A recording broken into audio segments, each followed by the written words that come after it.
Hi, Dennis Weiss, Eagle Communications. Welcome to our town. Got Don Helwig here, and you're wondering why. Well, this is why. For 2 years at least, maybe 5, I've been wanting to get you on camera to talk about Kansas Power, and today we got it done. It takes some time for the two of us to match schedules. I guess so. So you asked me about my cowboy outfit today, so I want to tell people I'm doing a little advertising. National Cowboy Poetry Rodeo is always the first weekend in August with the Central Kansas Free Fair and the Wild Bill Hickok Rodeo. So August 2nd and 3rd at the Shockey and Landis building. You can see a lot of fellows dressed like me and ladies too. Doing cowboy poetry. So we'll put this up on a website so you can find it. But if you haven't ever been to the Cowboy Poetry Rodeo, you should come. All right, that's why. Good. And we're in Abilene, Kansas, Queen of the Cowtowns. It's an interesting place for those of us that are imports to this area. Yeah. My wife and I moved here 23 years ago, but it's a very interesting, very historic place to live, and it's a lot of fun here. Okay, so you were the executive director DS&O when I met you. Yes. And you retired, gosh, I couldn't even guess how many years ago, and be right.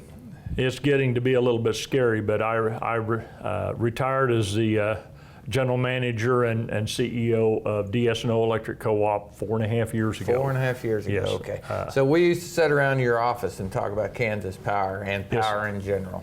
It's always been of interest to me. It was and is still a passion, your business, passion in your life. So I heard this on the radio and I thought, boy, we got Don coming in. I'm going to tell him this. So I heard this blurb on the news, and it's talking about electric cars. They said some study in Europe just completed life cycle of electric car business, from the mining of the lithium that goes into the batteries to the use of the car, generation of power, I should have said probably, that the car uses, the car's actual mileage, recharging, all those things to disposal compared against the same fossil fuel level of vehicle, that at the generation of the industry we're in with electric powered cars, that we're producing more CO2 for an electric car than we are for a diesel or gas efficient motor. I don't know whether it's completely right or not, but it's logical. I have not seen the study, but it doesn't surprise me a bit. And the reason many people don't give that much thought to where the power for an electric car comes from, but it has to be charged somewhere. Sure. And that electricity is being generated primarily here in Kansas by a combination of things, and the CO2 footprint of electrical generation is on the decline, primarily because of the move away from coal. Right. Kansas has had a lot of coal-fired generation over the years. Most notably close to us is the Jeffries Energy Center over at St. Mary's, but there are others, Lacine, Iatan, out west, Holcomb. Right. There are many coal-fired plants, but even those machines are high efficiency. They've been built recently, reasonably recent, and so they're high efficiency, they have very high heat rates, and so they produce a lot of electricity for the ton of CO2 that is released. But in recent years, we're making more and more move to renewables. All you have to do is drive south or west, well, any direction from Abilene. That's now, true, any direction. And see the newest and the biggest wind farms. I mean, we've gone from a few years ago when the first wind farm went in down by Beaumont, Kansas, and those turbines were 1/2 to 3/4 of a megawatt each. And now the ones that have been erected here 20 miles south of Abilene are in excess of 2 megawatts apiece. Okay. As the turbines get taller, they get into better wind, their efficiency goes up. And so an awful lot of the kilowatt hours of electricity that are generated in Kansas now that would be used to charge those cars are coming from non-carbon sources. Now, all that being said, there's still a huge amount of electricity. Nearly 40% of the electricity that we consume comes from coal, some more of it coming from natural gas, and so a very significant part of the electricity that we use, whether it's in our home to heat our homes or run our electric toothbrush, Right. or that electric car, all comes from a CO2 source. Okay. So you get, that's not always being counted in these calculations. So I ask you here because you're an expert on power, and here's the other reason I ask you here, because when I'm not the only one that's going to say something controversial. Okay, so then blame it on you. So I'm gonna just throw stuff on the table here, and you take what you want. So we'll start with the easy and the funny. So we're at the Community Foundation of Dickinson County. They've graciously lent us their boardroom here, and they have the logo on the wall back there. So my wife loves the wind towers, but she says, I have a complaint. And I go, what is it, honey? She goes, if they would have just painted them something other than white. Said they could be giant sunflowers and all this color. So I said, great idea, but one problem with that, you couldn't get anybody to agree on the color. So I am in favor of wind, but I want to pick apart some things I think people don't think about. So the word simply renewable energy. Renewable to me, the word itself, renewable, means it can be renewed or recreated. When it's used with energy, I don't know what the word should be, but it's not renewable. We don't renew the wind. We can't renew the turbine. We have to rebuild it or recreate it over again. The really only renewable, all energy solar. Would you agree? The sun, we're here on the earth, the sun, so every piece of energy that was supported by solar activity, whether it's, okay, so I'm not done, you have to wait, So here we are. I do think there's one truly renewable energy. So if you accept the premise that fossil fuels come from fossil activity, that means something died. Things are still dying today. So 1 million years from now, if we hang around that long, maybe there's more fossil fuel than there is today. But having said that, I think that's just a bad word. So really the good word is, I think, maybe efficient and clean.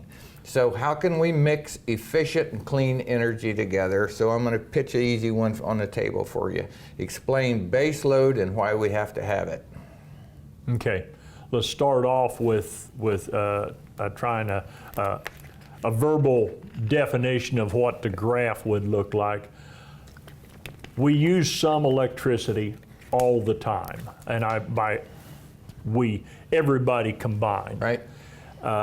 And that amount that is used all the time, 24/7, is what we would call base load. Right. If you can visualize a graph that goes from that level up to a sharp peak, and then drops off usually pretty rapidly, the very tip of that graph is the generation that has to be available for a very short time, and that's called peaking power. All right. And then there are various terms for what's in between, intermediate and other things. And the utilities try and match their generating resources to, and the type of fuel they use, to the spot in the graph where they belong. All right. For local utilities like DS&O, our power supply, our cost, which by the way it runs some 60 to 70% of the total cost that we all pay, Right. goes to the generation of the power. Okay. And so we were all about trying to find ways to chop the top off of that peak, because that was the most expensive power we would buy. So we used to get the DS&O heat alerts in July through August or whatever. And that's because I can almost guarantee you that for a company like DS&O or one of the many Muni Electrics around here, or even Westar for that matter, the peak is going to occur, the peak for the year is going to occur on a hot summer afternoon, most likely in July or August, almost guaranteed to be somewhere between 4 and 7 o'clock in the afternoon on a hot sunny afternoon. It's not guaranteed. Commercial or industrial loads can shift that around a little bit, but for residential, which is the predominant load for municipals and co-ops, it's going to be in that 5, 6, 7 o'clock in the evening on a July or August afternoon. So if a DS&O knows that, and so what do you have to buy July through September and have available, and what are the cost structures? And when you have set that peak, you will pay for that amount of capacity for the rest of the year. All right. So when I was at DS&O, if we saw a peak that happened, let's say on the 30th day of August, that would be, we would pay for a pretty significant percentage of that peak demand until the next summer. And that's why it was so important. In layman's terms, tell us why you have to do that. Simply put, it costs a lot of money to build a generating station, and I don't care whether it's a nuclear power plant or a wind turbine. It still is a huge investment to put the generating ability out there. We cannot store electricity, so there has to be a turbine somewhere turning and ready to supply our needs at any instance of the day. And it doesn't matter whether it gets used or not. It's been built, it's been paid for, it's sitting there, or I say it's been paid for. That's what our rates do, is pay for it. So it's all about paying for that plant. Okay, that speaks to the generation side. What about the distribution side? That costs money too. Build power and lines and capacity. Same, to some extent, same story. There's a certain amount of money that goes into building those lines. And to give you just some semblance of what it does cost, many of us can remember the 2007 ice storm and the huge rebuild that went on there. In DS&O's case, we rebuilt nearly 400 miles of line from ground up. We and the taxpayers that helped us spent over $15 million to rebuild that 400 miles of line. So it's not a cheap or inexpensive situation. So to answer your question, it's just like the generating capacity. It has to be there. And it has to be paid for in some fashion, whether it gets used or not. So I hope this doesn't take us too far into the technical stuff, but we're going to try. So you have generation, you have turbine spinning, you have distribution, you have lines on poles. You know when July is on the calendar. So do you sit there in the morning on the volume dial of the electrical line and go, okay, it's July, we got to turn it up? It's a little more electricity running down those power lines, or? In a nutshell, the answer is yes. Okay. Again, you go back to those baseload units. A Wolf Creek Nuclear Power Plant or a Jeffries Energy Center is, for all practical purposes, running flat out 100% of the time. Okay. Then there are intermediates, those things in between that can ramp up and down quickly. And then the very top are taken care of by combustion municipal turbines. Diesel generators and you things. bet. Those things that can be brought online quickly. And as the demand ramps up, those units have to be brought online. I mean, they anticipate to some extent and bring on like a steam turbine. You know, it may take an hour.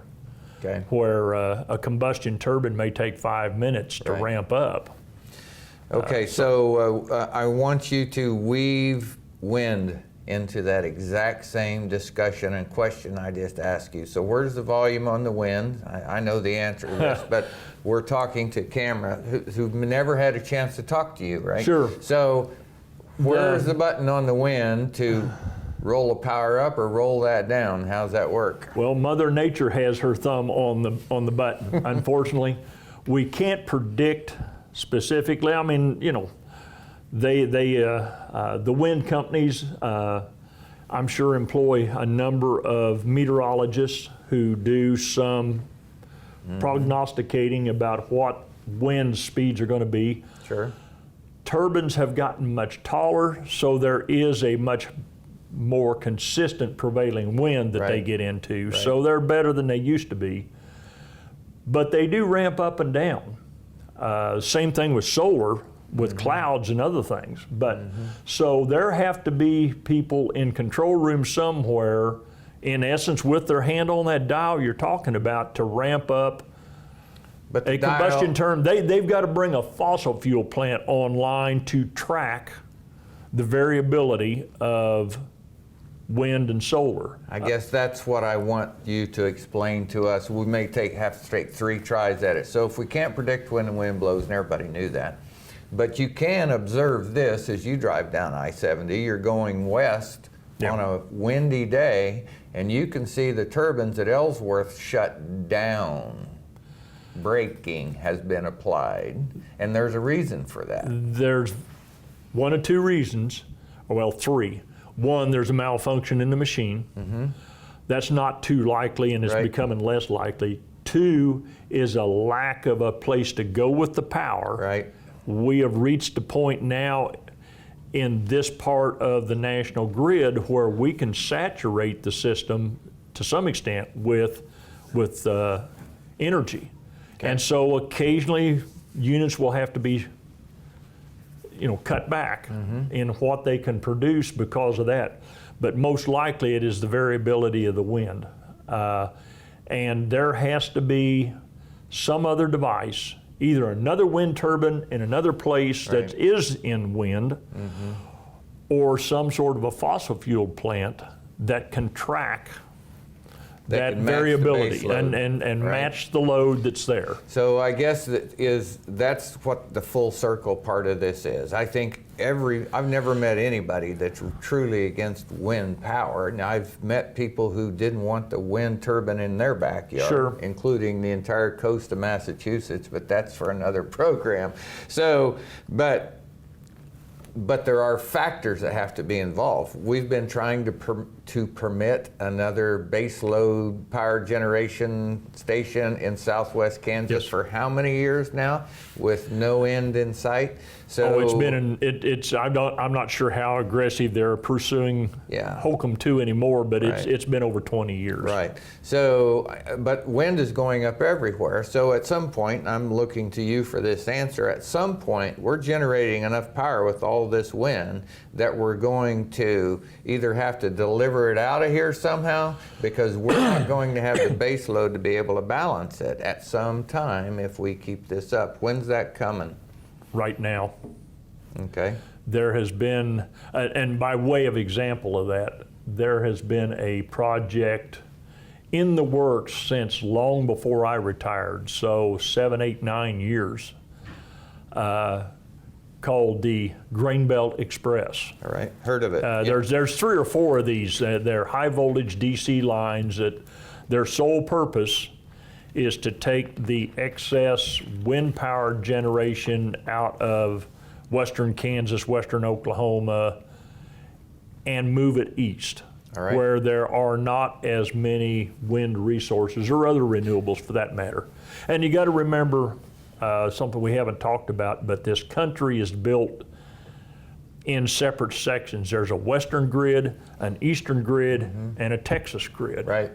We're on the far western edge of the eastern grid. So when you get to the state line, it takes some very, very expensive equipment to be able to move generation west. Okay. So everything is destined to go east.